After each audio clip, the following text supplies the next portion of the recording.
fiquei sabendo de uma decisão do STF, uma decisão que fala negócio de tributo, que agora algumas empresas vão ter que pagar impostos novamente. O que será que aconteceu? Se você tá caindo de paraquedas aqui na TV Cresce, sejam bem-vindos ao programa Locação em Foco. Hoje, com um especial aqui sobre essa decisão do STF sobre a coisa julgada tributária. Eu vou te explicar, fica comigo até o final, você vai entender. Sejam bem-vindos ao Locação em Foco, eu sou o apresentador Paulo Teófilo. Taca de paraquedas aqui no canal, se inscreve na TV Cresce, é rápido, não custa um minuto. E também, se você quer conversar comigo, tirar alguma dúvida, aqui na descrição tem o meu Instagram, aqui embaixo, só me chamando no direct. Quer saber mais? Eu vou deixar aqui dois canais do YouTube. Um, que é o Teófilo Gocá, a gente fala sobre direito imobiliário. E o outro, que é o Minuto Tributário, que é o nosso novo canal do YouTube, que fala sobre essas coisas de direito tributário. Várias questões tributárias aqui para você. Então, gente, se inscreve nos dois canais, dê essa moral aqui pra gente, ajuda muito. Então, bora pro vídeo.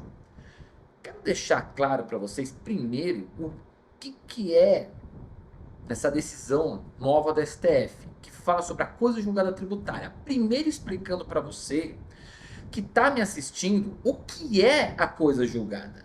A coisa julgada é um fenômeno no direito que significa: entrei com um processo, esse processo já teve decisão, o juiz já se pronunciou.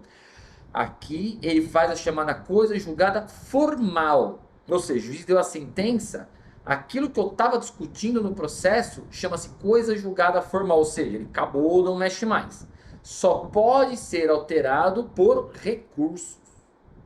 E aí, a parte que perdeu começa a recorrer.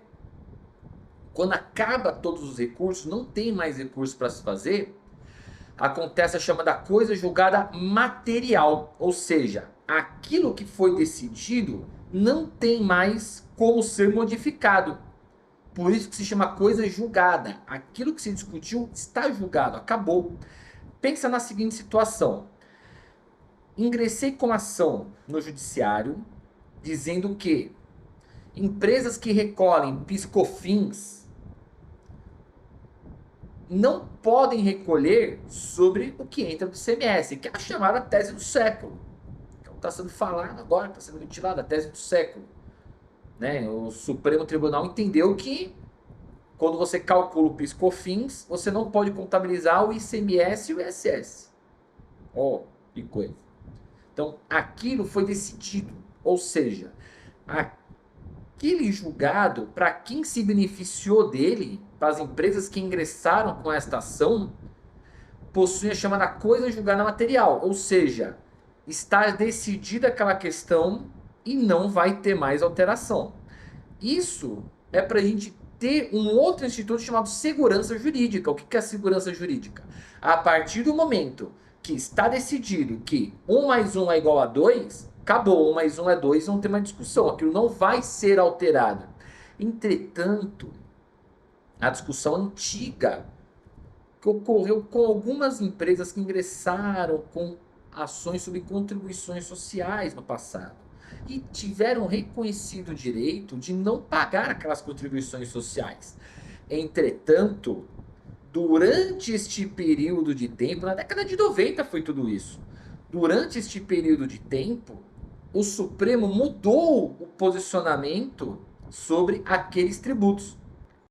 Então, a gente tem que ter em mente que, quando se fala em coisa julgada, quer dizer, aquela decisão não tem mais alteração. Daí, quando aconteceu o que eu estou falando, das empresas terem conseguido aqui a isenção das contribuições sociais, o STF, depois do decorrer, mudou, ele mudou o posicionamento dele, entendendo que aquelas empresas, aquela discussão que se tinha, que as empresas não precisavam pagar determinadas contribuições, que era PIS/COFINS, eles mudaram o posicionamento. Falaram, ó, peraí, não. Agora a gente mudou o entendimento. A gente entende que agora tem que pagar sim. E aí, como é que fica aquelas que já tiveram direito reconhecido? É aí que está o tema do vídeo. Por quê? elas já tiveram o direito reconhecido de não pagar aquele tributo. E agora o STF modificou totalmente a sua posição. E aí entendeu ainda por cima, que é este julgamento recente que eu estou falando aqui com vocês, que quando eles modificam o posicionamento, passa a se valer aquilo que não vale antes. Ou seja, aquelas empresas que antigamente tinham a benesse de não pagar aquele tributo, agora terão que pagar. O que acontece é que eles modularam efeitos. Ou seja, eles disseram a partir de quando que isso vai começar a valer. Volta a 5 anos atrás ou a partir de agora? E é isso que está se discutindo. Por quê? Provavelmente ele vai modular o efeito para ser a partir de agora. Que é o que a gente chama de efeito ex nunc. A partir de agora se começa a valer. Então, a partir dessa decisão do Supremo, quem tinha a isenção naqueles tributos, que agora o Supremo entende que é devido, vai ter que começar a pagar. Isso, gente, é uma discussão que está sendo encerrada do Supremo, só que quando o Supremo decidir, não vai ter muito o que fazer. Não adianta, porque é uma tese firmada, não adianta a gente querer chegar lá para que eles decidam algo que eles já se posicionaram. O que vai acontecer, que agora é o tema principal, que é o reflexo dessa decisão, é justamente a insegurança jurídica que vai ser gerada, porque abriu-se o precedente para inúmeras reclamações no STF, que ele já tem um posicionamento vinculante, vinculante não vinculado, que se eles alterarem este posicionamento, a partir de agora virou a festa do oba-oba. Ou seja, o cara que tinha uma decisão transitada em julgado, que era a famosa coisa julgada, rasga, faz confete com ela. Porque a partir de agora você vai ter que começar a pagar. A única coisa é que daquele tempo que você ficou beneficiado pelaquela decisão judicial, você está beneficiado. Aquilo ninguém vai tirar de você. Isso se ele modular realmente o efeito. Agora, deixar claro que essa modulação de efeitos da coisa julgada, ela vai abarcar que as empresas que tiveram este impacto, que tiveram aquele benefício, que agora está revogado, vão se descabelar. Isso vão se descabelar totalmente. Porque o Supremo já entendeu pela modulação de efeitos. Ah, o que vai caber agora? Talvez um planejamento estratégico de forma antecipada.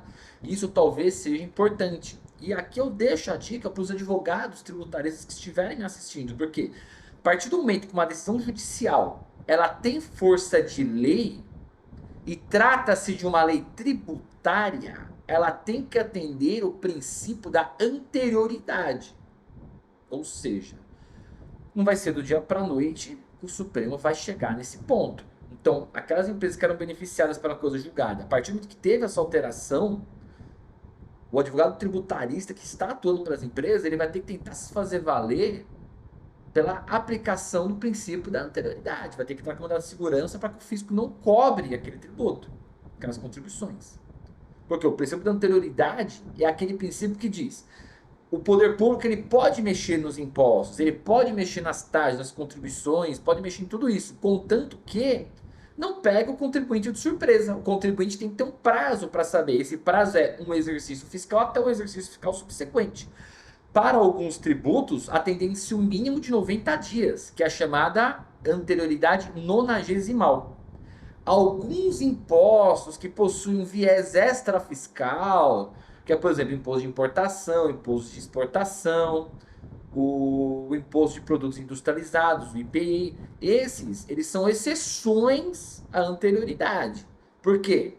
Porque são impostos extrafiscais, eles não estão lá só para arrecadar, eles estão lá por uma questão social, para você regulamentar o comércio, como por exemplo o imposto extraordinário de guerra.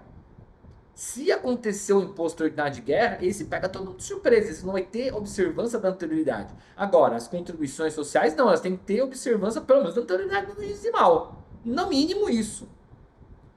Então, mesmo que o STF tenha a modulação de efeitos, você não pode ser pego de surpresa. Você tem que ter o seu planejamento dentro da empresa. Então, dá tempo de você fazer o planejamento e dá tempo de você ingressar com ações de mandado de segurança para que o fisco não efetue esse pagamento. Porque, uma vez que a sentença, a decisão judicial, ela tem força de lei, Da mesma forma, ela tem que atender aos critérios do princípio constitucional da anterioridade. Logo, fica aqui a dica para o advogado tributarista que quer tentar movimentar esse tipo de ação, ok?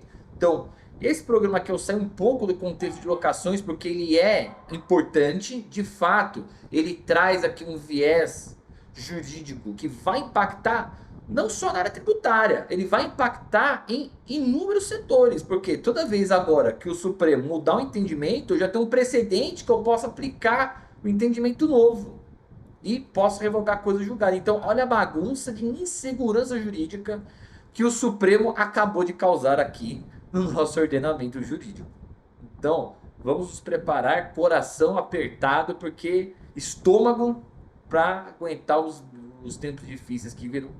Se você gostou desse vídeo aqui, dá um like, deixe seu comentário no vídeo. Se você já teve alguma decisão judicial para isenção de PIS, COFINS, contribuição social sobre lucro líquido, deixa aqui nos comentários que eu quero estar lendo aqui de vocês. E também, gente, se inscreve no nosso canal novo do YouTube, que é o Minuto Tributário, está aparecendo aqui na descrição do vídeo. Também se inscreve no Teófilo Belcati, é um canal que a gente fala muito de temas daqui, tanto tributários como de direito imobiliário. E, gente, quer conversar comigo? Aqui no Instagram tem... Perdão, só me adicionar no Instagram, me chama lá que a gente conversa. Obrigado a todos, até a próxima.